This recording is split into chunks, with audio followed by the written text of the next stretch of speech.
Amigos, esperemos que en esta ocasión sí sea la buena, dado que... ¿Y si te dijera que la mítica película de terror que hizo vomitar a gente en los cines está a punto de regresar?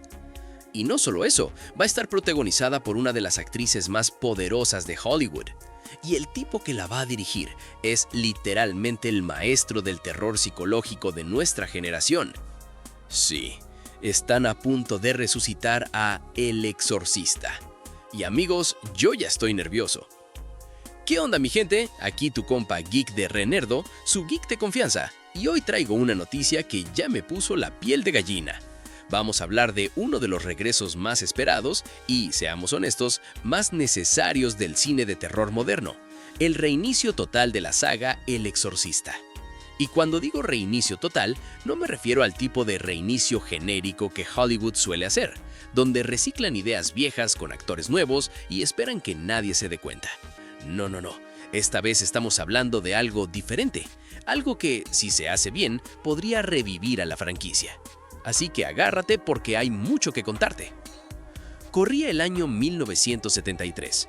William Friedkin, que acababa de ganar el Oscar por Contacto en Francia, dirigió una película basada en la novela de William Peter Blatty, una historia sobre una niña de 12 años llamada Regan, poseída por el mismísimo demonio. El resultado, una película que, literalmente, hizo que la gente se desmayara en los cines. No es un mito, no es exageración de mercadotecnia. Hay informes médicos de la época que documentan personas que sufrieron ataques de ansiedad, náuseas e incluso uno que otro infarto viendo la película. En los cines pegaban avisos afuera que decían que las personas con problemas cardíacos deberían abstenerse de ver la película. ¿What? Una película de cine pedía que no la vieran enfermos del corazón. Y los números lo confirman todo. Filmada con un presupuesto de alrededor de solo $12 millones, recaudó $441 millones en todo el mundo. Ajustado a la inflación actual, estaríamos hablando de aproximadamente $1.8 mil millones. Sí, escuchaste bien, la convierte en una de las películas más rentables de toda la historia del cine. También fue la primera película de terror en recibir una nominación al Oscar como Mejor Película y recibió 10 nominaciones totales. ¡10! Para una película de terror en los años 70, eso era prácticamente un milagro. En pocas palabras, El Exorcista de 1973 no solo es una película, es un evento cultural. Pero entonces, ¿qué pasó con la franquicia? Pues ahí está el chiste, y no es gracioso. Después de ese peliculón de 1973, la saga cayó en una espiral de mediocridad que ya quisieran muchos villanos de película haber planeado. ¿Cuántas películas existen de El Exorcista? La mayoría del público cree que son 3, pero la realidad es que ya van 6. La secuela de 1977, El Exorcista 2, El Hereje, fue tan mala que la crítica la destruyó, y eso que tenía a Richard Burton en el reparto. El hombre sobrevivió a Elizabeth Taylor, pero no pudo sobrevivir a esa secuela. El Exorcista 3 en 1990, lo mismo. Luego vinieron otras entregas en 2004 y 2005, 2 películas sobre el mismo tema que se produjeron al mismo tiempo por conflictos creativos entre el director original y el estudio. Imagínense, tan desorganizados que hicieron 2 versiones distintas de la misma película precuela y las 2 igual de malas. Y el clavo más reciente en el ataúd llegó en 2023 con El Exorcista Creyente, que tenía un presupuesto de $30 millones y recaudó 136 millones a nivel mundial, lo que suena bien, pero hasta que consideras que Universal compró los derechos de la franquicia por 400 millones. Salieron perdiendo. Fue tan decepcionante que cancelaron los 2 filmes siguientes antes de que siquiera empezaran a hacerlos.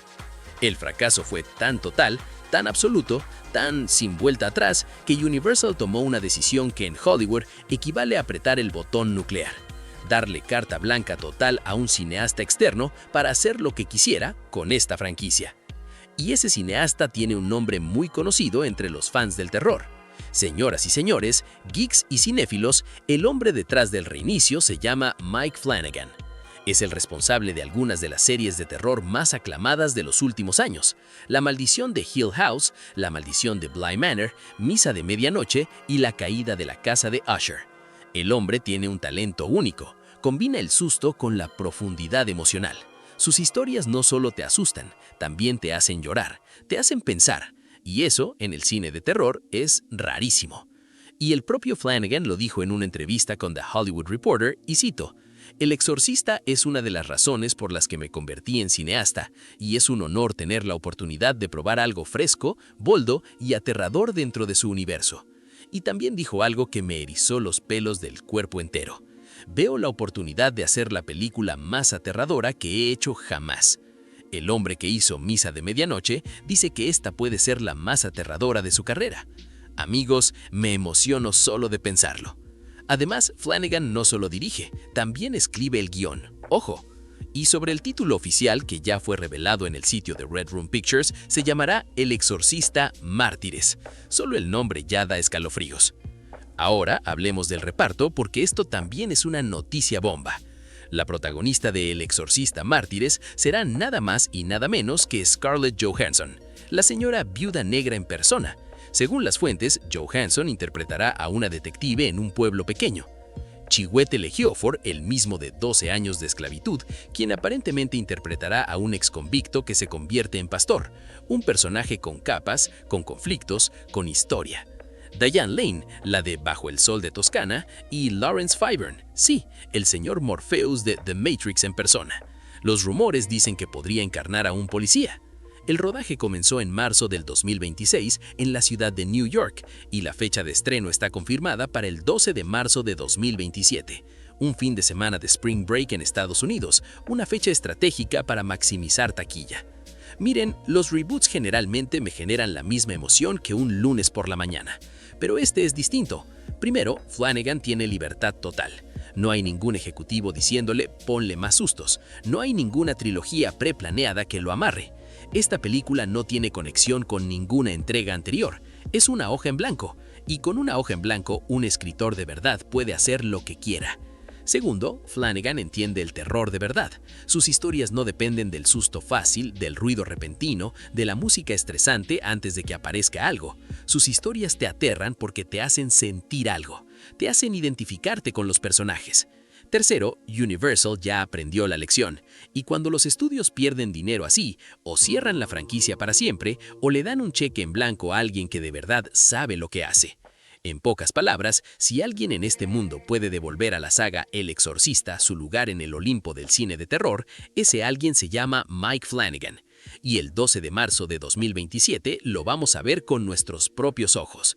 ¿Qué les parece? ¿Ya están emocionados? ¿Ya están asustados? ¿Ya pusieron El Exorcista del 73 en su lista de pendientes para reverla antes del 2027? Cuéntame en los comentarios, que me encanta leer lo que opinan. Y claro, no se olviden de darle like, hypear o suscribirse al canal para más contenidos como este. Y si quieren apoyar al canal, pueden hacerse miembros. Eso nos ayuda un montón a seguir adelante. Y aquí les dejo la lista de reproducción con las últimas noticias del mundo de las películas, series de televisión y el entretenimiento geek. Gracias, nos vemos en el próximo video.